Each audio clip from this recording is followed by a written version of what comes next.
Στην πρώτη μέρα των διεργασιών της συνδιάσκεψης του Σοσιαλιστικού Εργατικού Κόμματος, βρισκόμαστε σε μια περίοδο που οι από πάνω πραγματικά έχουν χάσει τον έλεγχο και συναντάνε μπροστά τους συνεχώς αδιέξοδα, καθώς οι εργατικές αντιστάσεις μεγαλώνουν ολοένα και περισσότερο. Έχουμε περάσει μια περίοδο μεγαλειωδών εργατικών απεργιών, καταλήψεων και απεργιών σε μια σειρά χώρους δουλειάς. Νομίζω ότι η σημερινή συζήτηση αλλά και όλο το τριήμερο πραγματικά θα μπορέσει να συμβάλλει στο να οργανώσουμε όλες αυτές τις μάχες και να βοηθήσουμε την εργατική τάξη να προχωρήσει τους αγώνες της σε νικηφόρα προοπτική.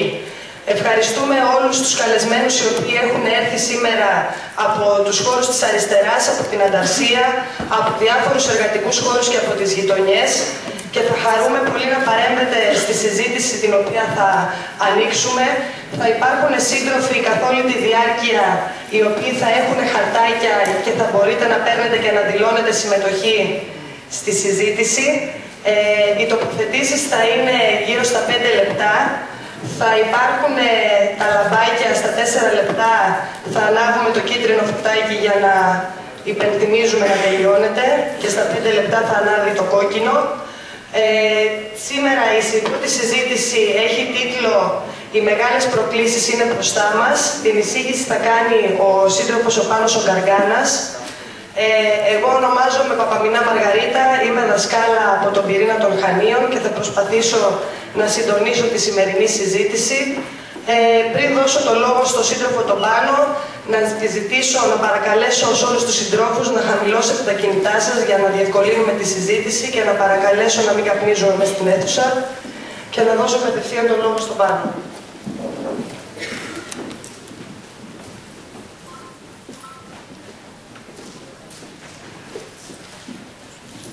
Συντρόφισσες και σύντροφοι, έχουν περάσει τώρα σχεδόν κοντά 2 χρόνια από τότε που το Διεθνές Νομισματικό Ταμείο ήρθε στην Ελλάδα και όταν την άνοιξη του 2010 γινόταν αυτή η διαδικασία, η πρώτη εμφάνιση του Διεθνούς Νομισματικού Ταμείου εδώ πέρα, υπήρχε ένα δημοσίευμα στους Financial Times, κάποιος από τους αρθρογράφους προειδοποιούσε το Διεθνές Νομισματικό Ταμείο ότι η εμπλοκή στην Ελλάδα δεν θα είναι εύκολη υπόθεση. Για την ακρίβεια έλεγε ότι διατρέχει τον κίνδυνο να μπλέξει τόσο άσχημα όσο είχαν μπλέξει οι Ηνωμένες Πολιτείες της Αμερικής στο Βιετνάμ. Αμφιβάλλω αν ο συγκεκριμένος αυτογράφος πίστευε πραγματικά αυτό το οποίο έγραψε. Σε κάθε περίπτωση δεν νομίζω ότι περιμένανε ότι μετά από λιγότερο από 2 χρόνια αυτή η πρόβλεψη μοιάζει πάρα πολύ πραγματική. Το ότι η Τρόικα και το Διεθνές Νομισματικό Ταμείο που παρεμβαίνει πολύ περισσότερα χρόνια από ότι η Τρόικα που φτιάξανε παρέα με την Ευρωπαϊκή Ένωση έχει τεράστια εμπειρία από πολλές χώρες, πολλές εργατικές τάξεις και πολλούς λαούς που σε όλους έχουν επιβάλει θηριώδη προγράμματα. Αλλά αυτή την εμπειρία, το τι σημαίνει το να προσπαθείς να επιβάλλεις αυτά τα προγράμματα σε μια εργατική τάξη αποφασισμένη να αντισταθεί, είναι κάτι το οποίο είναι καινούριο.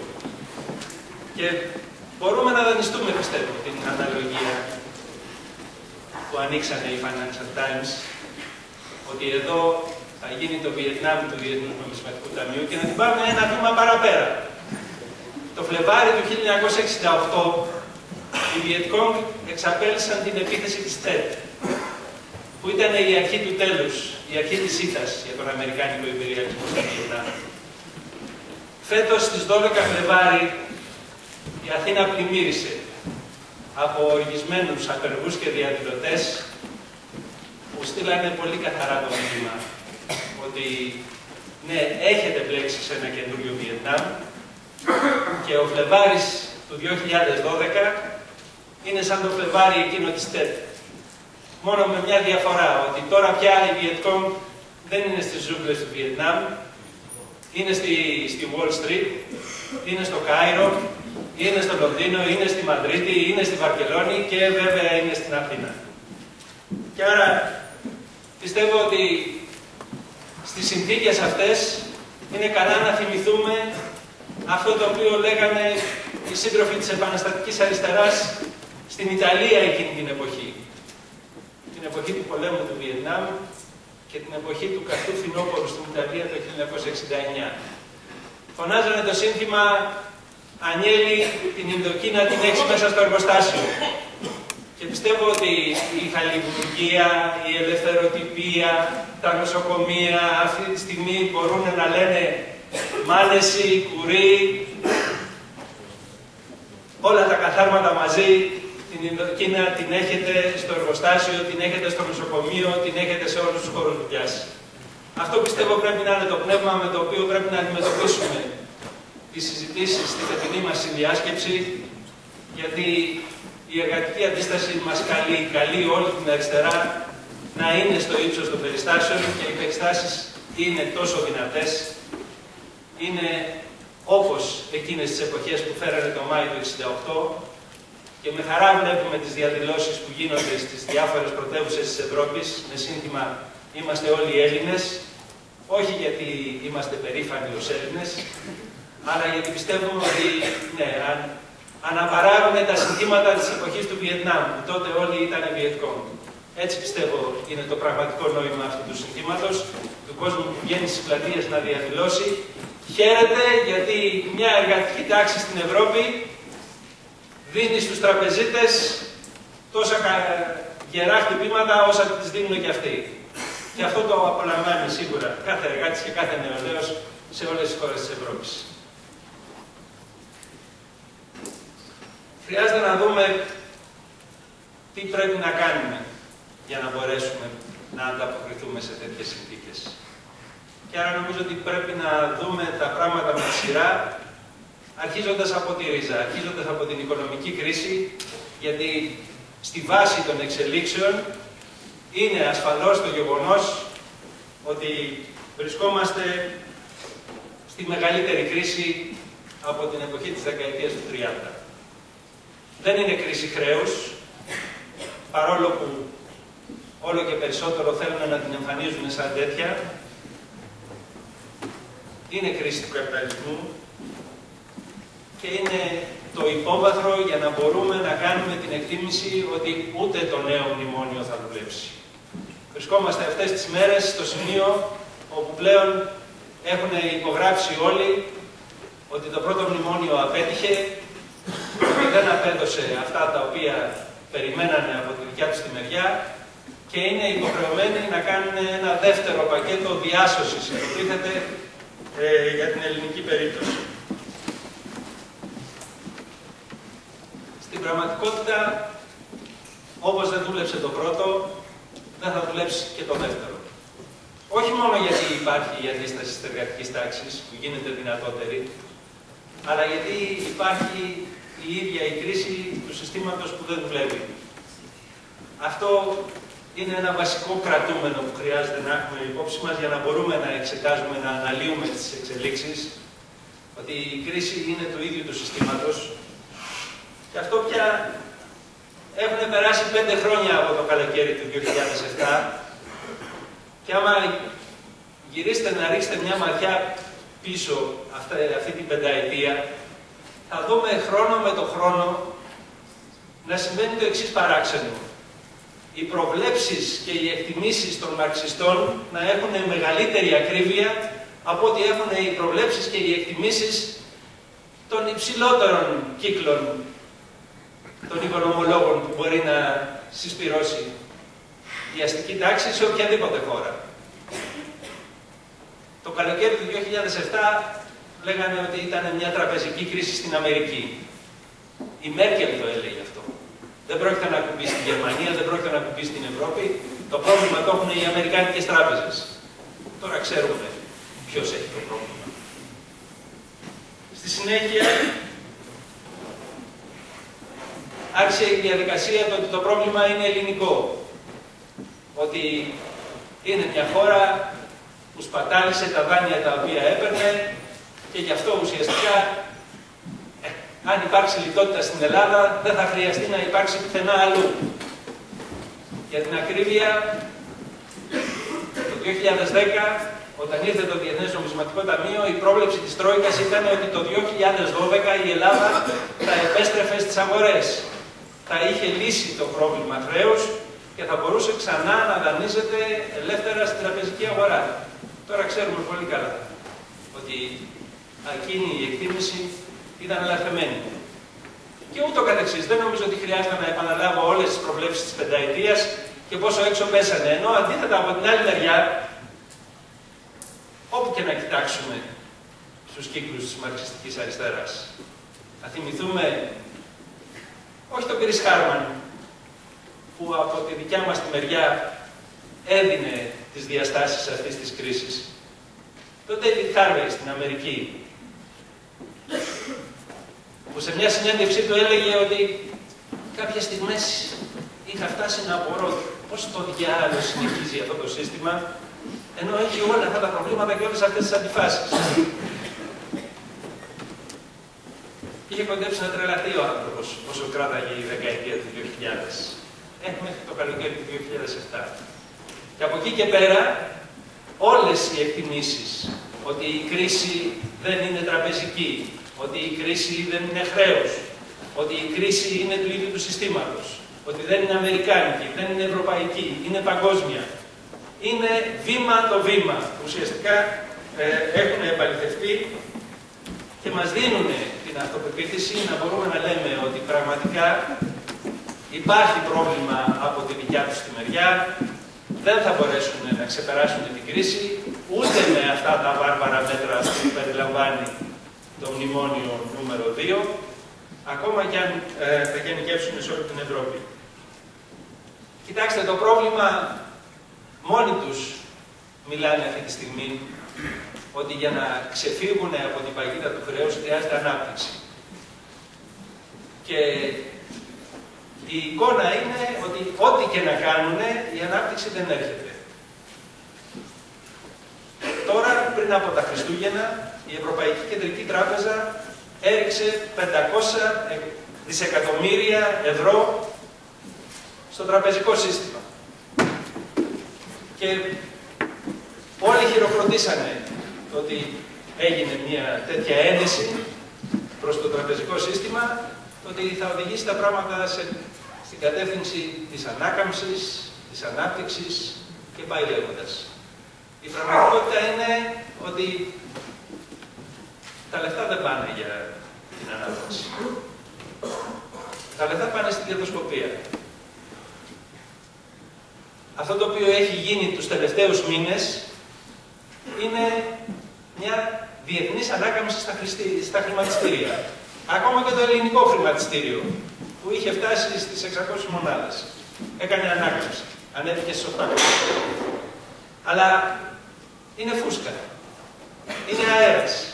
Ίσως το καλύτερο παράδειγμα για να δούμε πόσο φούσκα είναι η οποιαδήποτε προσπάθεια ότι θα οδηγήσουν την οικονομία στην ανάκαμψη είναι να ρίξουν μια ματιά στην Αίγυπτο, όπου το χρηματιστήριο είχε καταρρεύσει με την πτώση του Μουμπάρακ.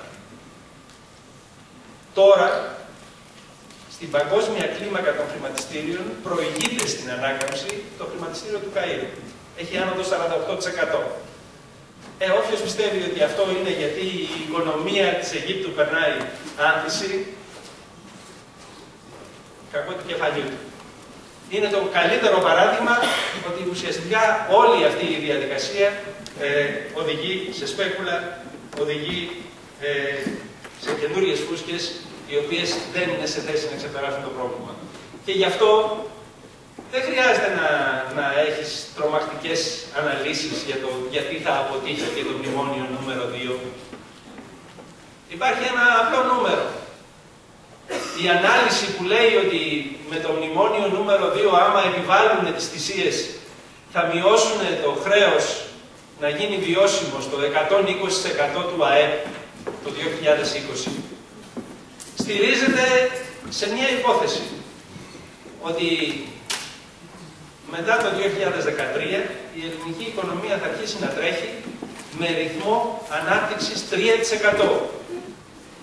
3%. Μοιάζει ότι δεν είναι τίποτα μεγάλο νούμερο, αλλά είναι αστρονομικό νούμερο σε σχέση με την πραγματικότητα που υπάρχει ένα γύρο. χθες ανακοίνωσε η Ευρωπαϊκή Επιτροπή, η Κομισιόν, τις εκτιμήσεις για την Ευρωπαϊκή Ένωση. Μόνο μία χώρα τρέχει με 3%. Όλες οι άλλες είναι από κάτω. Η χώρα αυτή είναι η Πολωνία, που δεν είναι η ατμομηχανή της Ευρωπαϊκής Ένωσης, με οποιαδήποτε φαντασία και να το αντιμετωπίσει κανένας.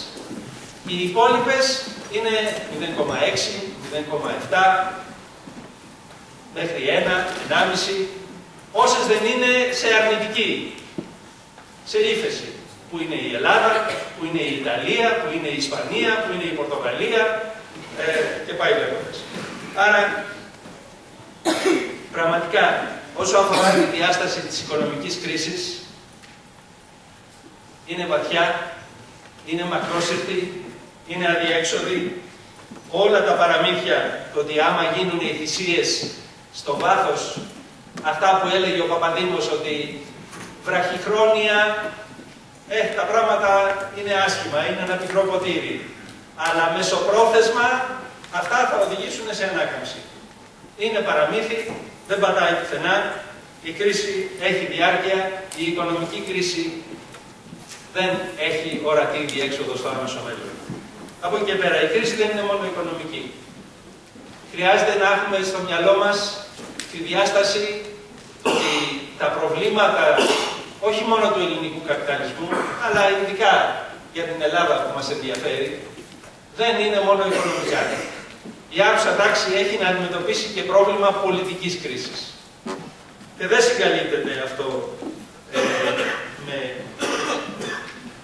το να προσπαθούν να εμφανίσουν τα ζητήματα σαν ιδιαιτερότητες. Ότι, εν πάση περιπτώσει, το Πασόκ έχει το πρόβλημα του Γιώργου Παπανδρέου, που είναι ένας πολιτικός ο οποίος, όπως το έλεγε ο Παπαχρήστος στα Νέα, σε κάποια σκανδιναβική χώρα θα ήταν ένας καλός πρωθυπουργός.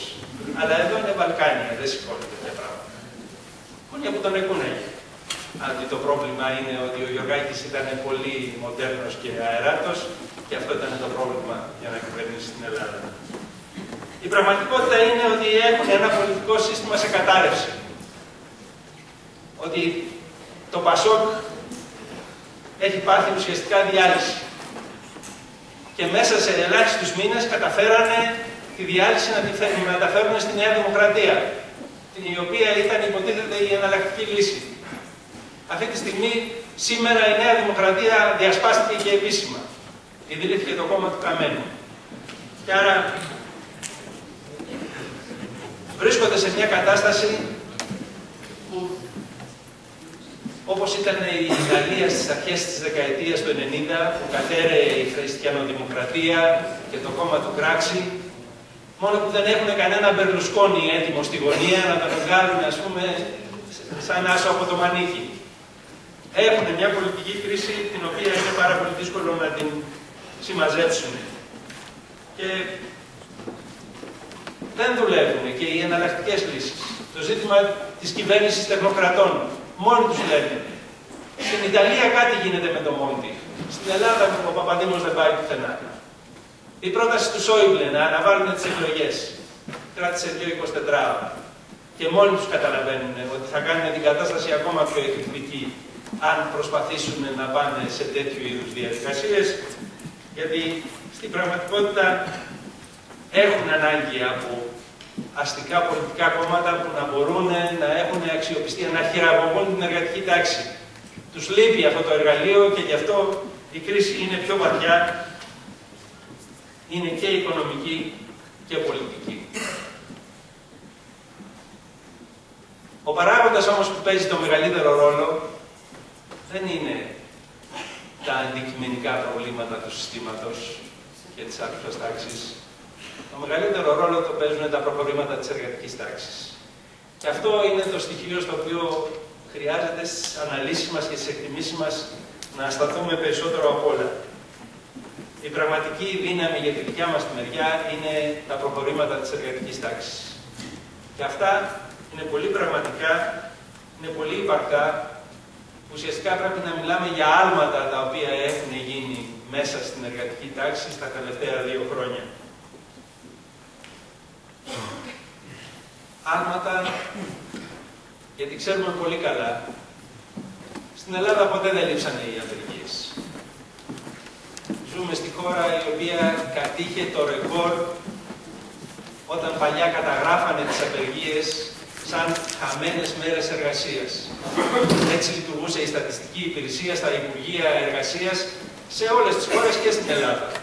Κατέγραφε κάθε χρόνο πόσες εργατοώρες και εργατομέρες κατήχανε μέσα από απεργίες.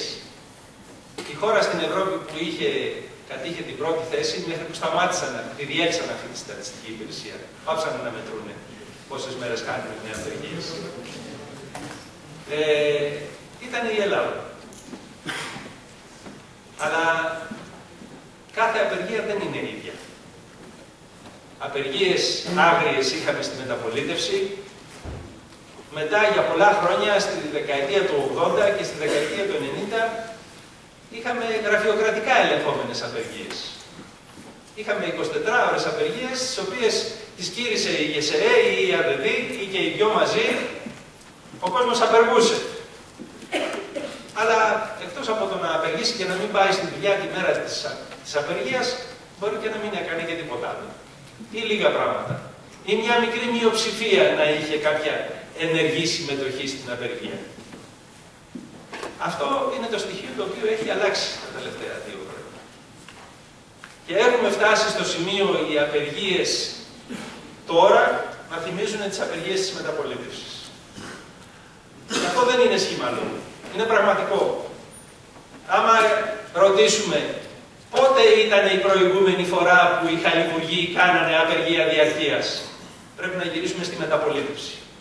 Πότε ήταν η προηγούμενη φορά που οι δημοσιογράφοι κάνανε μαζική γενική συνέλευση που να έχει απαρτία? Γιατί η ΕΣΥΑ είναι η γραφειοκρατία που για να έχεις απαρτία πρέπει να γίνει χαλασμός κυρίου. Και έγινε χαλασμός κυρίου. Και υπήρχε απαρτία σε συνέλευση της ΕΣΥΑ. Και ούτω καθεξής. Θα μπορούσαμε ουσιαστικά να δούμε ότι όλα τα κομμάτια τα οποία βρίσκονται σε κίνηση στην πραγματικότητα επιστρέφουν σε μορφές πάλης, σε διαδικασίες, σε εμπειρίες που έχουμε να δούμε από τον καιρό της μεταπολίτευσης. Διαδικασίες που μέσα σε κάθε χώρο διαμορφώνεται μια μειοψηφία, αλλά ισχυρή, ριζοσπαστική και πολιτικοποιημένη, που είναι σε θέση να καλεί γενική συνέλευση και να συσπηρώνει τον κόσμο. Να είναι σε θέση να παίρνει απόφαση από τη Γενική Συνέλευση και να την επιβάλλει στο Σωματείο. Να είναι σε θέση να την υλοποιήσει. Να είναι σε θέση να αρχίσει συντονισμούς από χώρο σε χώρο. Συντονισμούς ανάμεσα σε δήμους. Συντονισμούς ανάμεσα σε νοσοκομεία. Συντονισμούς ανάμεσα σε εργοστάσια. Αυτά είναι βήματα τα οποία δείχνουν ότι έχουμε μια άνοδο του επίπεδου ριζοσπαστικοποίησης μέσα στην εργατική τάξη που βρίσκεται σε ψηλότερα επίπεδα από ό,τι ήταν εδώ και 30 χρόνια. Και αυτό είναι το βασικό κρατούμενο για να μπορούμε να εκτιμήσουμε τι μάχες έχουμε μπροστά μας, τι προκλήσεις έχουμε μπροστά μας, να έχουμε δηλαδή τη συναίσθηση ότι έχουμε όχι μόνο μεγάλες προκλήσεις γιατί το σύστημα είναι σε κρίση. Και αυτό σημαίνει λιτότητα, περικοπές, απολύσεις, κλεισίματα, σκληρά χτυπήματα πάνω στην εργατική τάξη. Αλλά αυτή είναι μόνο η μία όψη του νομίσματος, του τι είναι οι προκλήσεις που έχουμε μπροστά μας. Η άλλη όψη είναι το πώς απαντάει η εργατική τάξη όταν φτάνουν τέτοιες στιγμές και η απάντηση ουσιαστικά δεν είναι μας απολύσανε, πάμε στο χωριό να τη βγάλουμε, γιατί εκεί είναι και το σπίτι του παππού, μπορεί να είναι και καμιά κοτούλα να μας δώσει κανένα αυγό και θα επιβιώσουμε έστω και χωρίς να πάρουμε επίδομα από τον ΟΑΕΔ ή άμα μας το κόψουν και αυτό τελείως. Δεν είναι αυτή η απάντηση. Δεν είναι. Ακόμα και σε μικρούς εργατικούς χώρους. Στο Λουκίσα, ποιος το ήξερε το μαγαζί του Λουκίσα? Δεν είναι καμιά πολυεθνική, δεν είναι καμιά μεγάλη επιχείρηση, μερικές δεκάδες άνθρωποι δουλεύουν. Αλλά έστω και αν είναι λίγοι, όταν έφτασε ο κόκκος στο χτένι, η απάντηση δεν ήταν πάμε να φύγουμε, η απάντηση ήταν δεν θα περάσει. Και αυτό είναι το πνεύμα το οποίο έχει δημιουργηθεί ουσιαστικά ουσιαστικά και απλώνεται μέσα στους εργατικούς χώρους και γι' αυτό οι προκλήσεις έχουν μάχες, σκληρές μάχες και χαρακτηρίζονται από ένα ολόκληρο ρεύμα το οποίο είναι αριστερόστροφο. Θα μου πείτε, σιγά τη διαπίστωση, το λένε πια οι δημοσκοπήσεις. Δείχνουν ότι ο κόσμος ο οποίος έχει μουτζώσει το Πασόκ και τη Νέα Δημοκρατία, έχει τσακίσει τους φασίστες του Λάος που αποδειχτήκανε μαύρο δεκανίκι, αλλά πολύ αδύναμο. Πολύ αδύναμο. 2 μήνες ακούμπησε η συγκυβέρνηση σε αυτό το δεκανίκι και λύγησε. Κλάταρε.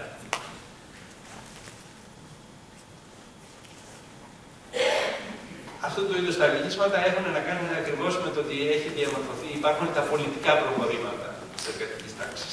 Δεν είναι μόνο αγωνιστικά, δεν είναι μόνο συνδικαλιστικά, απεργιακά, αλλά είναι και πολιτικά. Διαμορφώνουν ένα αριστερόστοφο ρεύμα. Και αυτό είναι μια εκτίμηση την οποία είναι υποχρεωμένη να την πάρει υπόψη της η αριστερά σε όλες τις αποχρώσεις. Και έχει αρχίσει ήδη να συμβαίνει αυτό το πράγμα, σύντροφοι και συντρόφισσες. Κοιτάξτε τις αλλαγές που έχουμε στο τοπίο της αριστεράς. Της παραδοσιακής αριστεράς, της κοινοβουλευτικής αριστεράς. Άμα ρίξουμε μια ματιά που βρισκόταν οι θέσεις του ΚΚΕ ή του συνασπισμού ή του ΣΥΡΙΖΑ πριν από 2 χρόνια, πριν από 1 χρόνο, πριν από μερικούς μήνες και πού βρίσκονται τώρα, θα δούμε ουσιαστικά μεγάλες αλλαγές. Πολύ μεγάλες αλλαγές. Να πάρω σαν παράδειγμα το ΣΥΡΙΖΑ.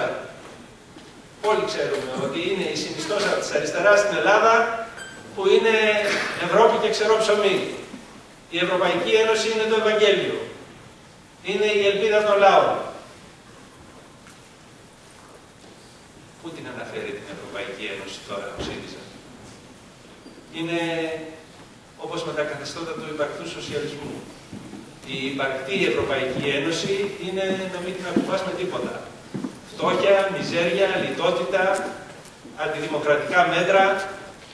Και έτσι αναγκάζεται και ο ΣΥΡΙΖΑ ουσιαστικά να παίρνει τις αποστάσεις του από την υπαρκτή Ευρωπαϊκή Ένωση και να αναφέρεται σε μια φαντασιακή Ευρωπαϊκή Ένωση η οποία θα υπάρξει στο μέλλον και θα έχουμε ευρωπαϊκή προοπτική στη Δευτέρα παρουσία που λέει και ο Τσίπρας.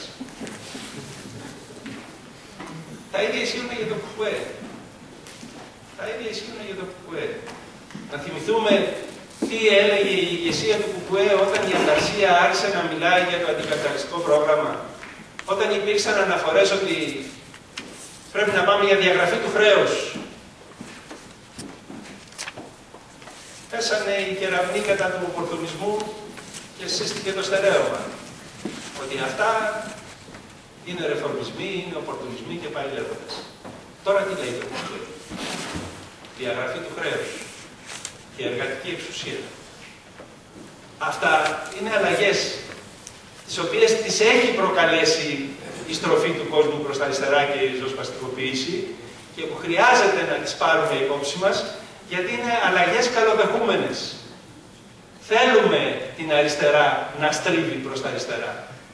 Είναι μια εξέλιξη η οποία βοηθάει ουσιαστικά στο να δυναμώσουμε τους αγώνες από τη μεριά της εργατικής τάξης. Θέλουμε την κοινοβουλευτική αριστερά να είναι ενάντια στα μνημόνια, ενάντια στα μέτρα. Δεν σημαίνει ότι ξεχνάμε τις αδυναμίες της, αλλά δεν είναι αυτό το ζήτημα.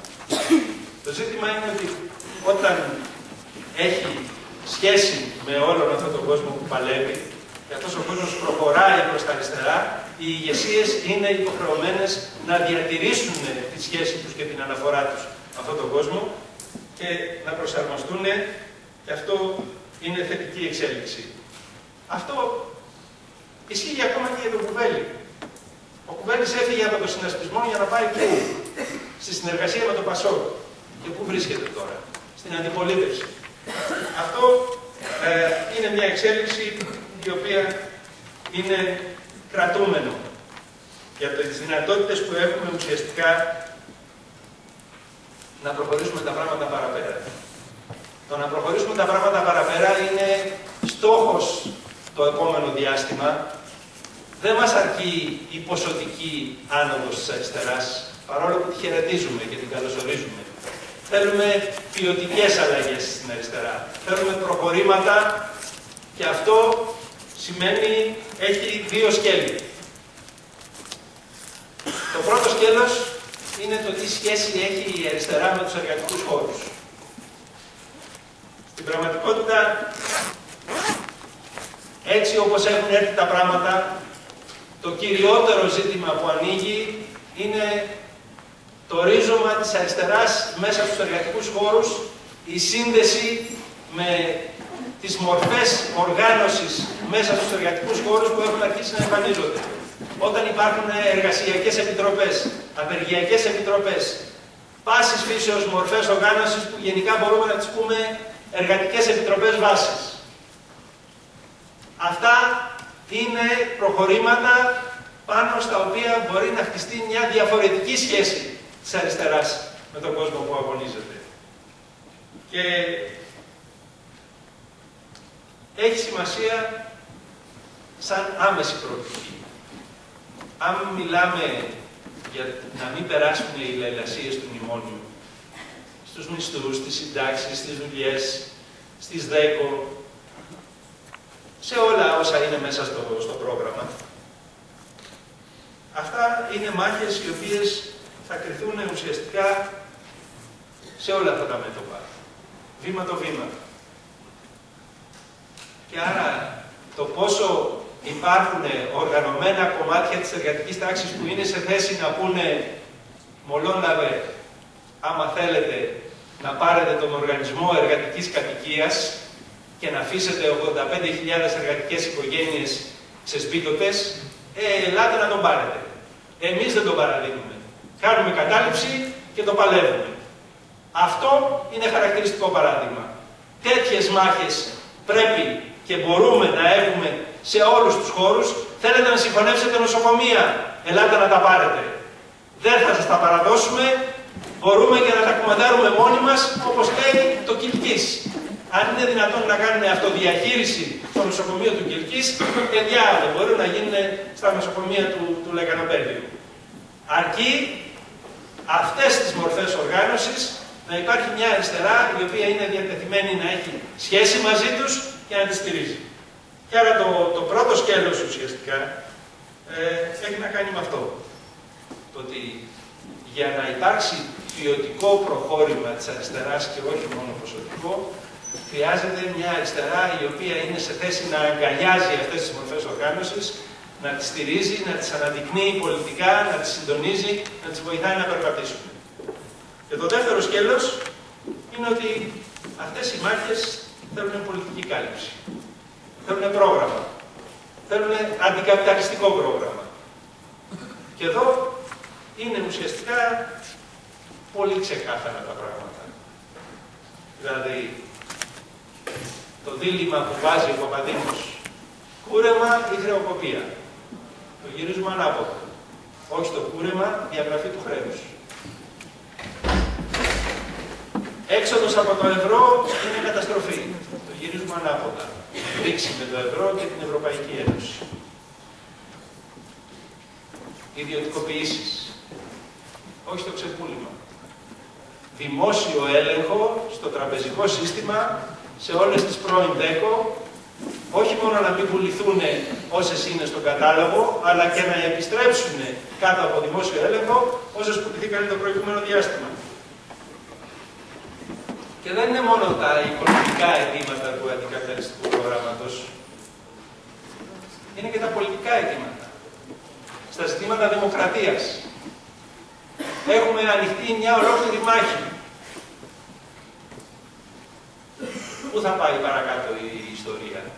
Εντάξει, ο Παπαδήμος δεν πάει και πολύ μακριά. Αλλά η συνέχεια ποια είναι? Ένας καλύτερος Παπαδήμος? Ένας Μόντι? Μια κυβέρνηση τεχνοκρατών?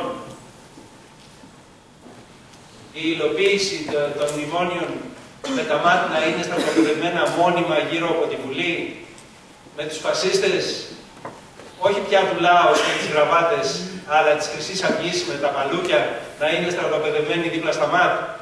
Αυτή είναι η προοπτική.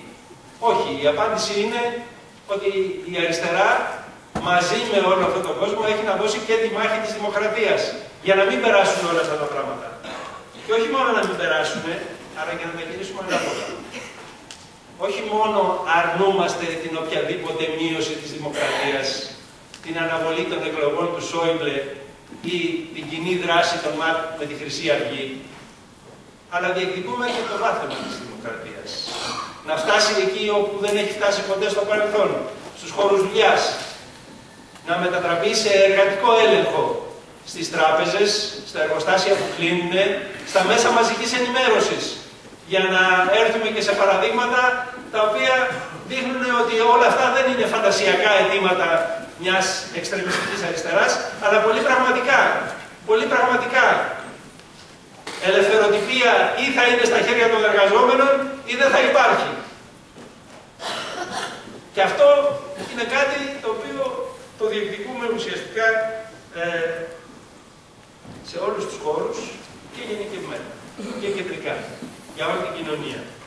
Άρα, μιλάμε για την αριστερά, η οποία είναι διατεθειμένη να προχωρήσει και στα δύο αυτά σκέλη. Και στην οργάνωση μέσα στους χώρους και στη στήριξη των μορφών οργάνωσης, των εργατικών επιτροπών μορφών οργάνωσης, και την πολιτική τους κάλυψη με ένα συνολικό αντικαπιταλιστικό πρόγραμμα. Γι' αυτό είναι απαραίτητη η ενίσχυση της ανταρσίας.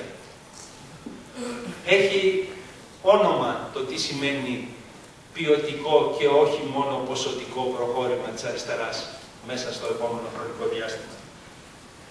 Δεν αρκεί να φτάσει η αριστερά να πάρει στις εκλογές το 40% που της δίνουν οι δημοσκοπήσεις. Όχι γιατί δεν θέλουμε να πάρει το 40%, θέλουμε να σαρώσει τις εκλογές η αριστερά. Αλλά χρειάζεται ουσιαστικά να υπάρχει η ενίσχυση εκείνου του κομματιού που θα εξασφαλίσει ότι αυτή η ποσοτική άνοδος δεν θα πάει χαμένη. Γιατί πολλές φορές στο παρελθόν έχει υπάρξει αριθμητική άνοδος, εκλογική άνοδος της αριστεράς και ξέρουμε πολύ καλά ότι έχει πάει χαμένη. Το να μην πάει χαμένη αυτή τη φορά έχει την ποιοτική του διάσταση. Και αυτό είναι κάτι το πολύ συγκεκριμένο, σύντροφοι και συντρόφισσες. Είναι μάχες τις οποίες έχουμε μπροστά μας. Άμα κοιτάξουμε λίγο παραπέρα, οι εκλογές δεν ξέρουμε πόσο καιρό θα καθυστερήσουν. Τώρα λένε, αρχικά λέγανε το Φλεβάρι. Τις πήγανε στον Απρίλιο. Μπορεί να τις πάνε και λίγο παραπέρα. Αλλά δεν είναι αυτό το βασικό. Χρειάζεται να κοιτάξουμε τι θα γίνει μετά τις εκλογές, άμα καταφέρουμε να φτάσουμε στο ότι θα γίνουν οι εκλογές και θα βγει μια αριστερά η οποία μπορεί αθρηστικά να έχει αυτού του επίπεδου τα ποσοστά, του 40%. Τι θα συμβεί άμα φτάσουμε εκεί πέρα? Θα λυσάξουνε? Προφανώς θα λυσάξουν. Έχουν αρχίσει ήδη να λυσάνε, σύντροφοι και συντρόφισσες. Αυτή είναι η σημερινή καθημερινή. Έχει μέσα ένα άρθρο που λέει «Σειρά τώρα έχει ο Κουβέλης». Και ξέρετε τι γράφει μέσα? Να σας διαβάσω λίγο τι γράφει. Η ξένη βοήθεια θα δοθεί με δόσεις και αυστηρότατες προϋποθέσεις. Το μεγαλύτερο μέρος της θα παρακρατηθεί για μετά τις εκλογές. Οι δανειστές μας, αφού απέλυσαν τον Παπανδρέου στις Κάνες και ευθυγράμμισαν τον Σαμαρά, δεν θα επιτρέψουν στη δημοκρατική αριστερά να συνεχίσει να ψαρεύει στα πολλά νερά του εθνικού. Μπορεί το δημοψήφισμα του Παπανδρέου να μην έγινε, όμως οι εκλογές που έρχονται δημοψήφισμα θα είναι. Ο Σόιμπλε και η παρέα των δανειστών με τα 3α καραδοκεί και αναγκάζει όσους ζητούν την ψήφο του ελληνικού λαού να γίνουν επιτέλους συγκεκριμένοι. Εκβιαστές είναι, σύντροφοι και συντρόφισσες, ομοίοι εκβιαστές, και οποιαδήποτε αριστερά βγει ενισχυμένη από τις εκλογές θα αντιμετωπίσει τους ίδιους ομούς εκβιασμούς που δεν διστάσανε να κάνουν σκουπίδι τον Γιώργο Παπανδρέου γιατί νόμισε ότι μπορεί να κάνει την τρίπλα του δημοψηφίσματος. Δεν διστάσανε να τσαλακώσουν το Σαμαρά που παρίστανε τον αντιμνημονιακό και τώρα δεν ξέρει από πού να τα μαζεύει. Θα διστάσουν να βάλουν τις μεγαλύτερες πιέσεις και τους μεγαλύτερους εκβιασμούς στις ηγεσίες της αριστεράς? Κανένα δισταγμό δεν θα έχουν. Ο Κουβέλης είναι απλώς σχηματική αναφορά. Και στον Τσίπρα θα την πέσουν. Και στην Παπαρίγα θα την πέσουν. Το έχουν ξανακάνει μετά το 2008. Θυμόσαστε τι έγινε με το ΣΥΡΙΖΑ. Αναγκάστηκε να κάνει αυτοκριτικές ότι ήταν η αριστερά των κουκουλοφόρων. Λοιπόν, απέναντι σε τέτοιου είδους επιθέσεις, απέναντι σε τέτοιου είδους εξελίξεις, θα υπάρχει μια αριστερά η οποία μπορεί να πατήσει το πόδι και να πει όχι. Αυτό είναι το ζήτημα που παίζεται τους επόμενους μήνες. Γιατί αυτές τις επιθέσεις θα έχουμε να αντιμετωπίσουμε. Και την οικονομική λαιλασία, που σημαίνει απεργίες δυνατές, άγριες, τύπου μεταπολίτευσης οργανωμένες από τα κάτω, και μια αριστερά που πολιτικά μπορεί να τα καλύπτει όλα αυτά τα πράγματα, λέγοντας ότι ναι, η απάντηση είναι δεν θα περάσετε και θα σας ανατρέψουμε. Μια αριστερά αντικαπιταλιστική. Και άρα αυτές τις μάχες είναι που έχουμε να δώσουμε. Σαν Σοσιαλιστικό Εργατικό Κόμμα, πιστεύουμε ότι όλο το προηγούμενο διάστημα παίξαμε θετικό ρόλο προς αυτή την κατεύθυνση. Βοηθήσαμε και το κίνημα και την εργατική τάξη και την αριστερά, την εναρσία συγκεκριμένα, να δίνει αυτές τις μάχες και να κάνει βήματα μπροστά. Υπήρξαν βήματα μπροστά. Δεν υπάρχει αμφιβολία για αυτό το πράγμα.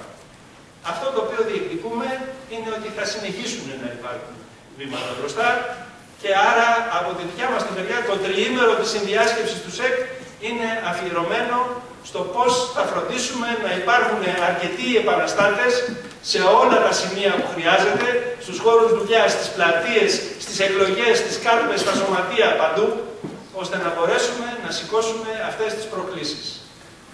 Έρχονται, είναι ορατές, με γυμνό μάτι.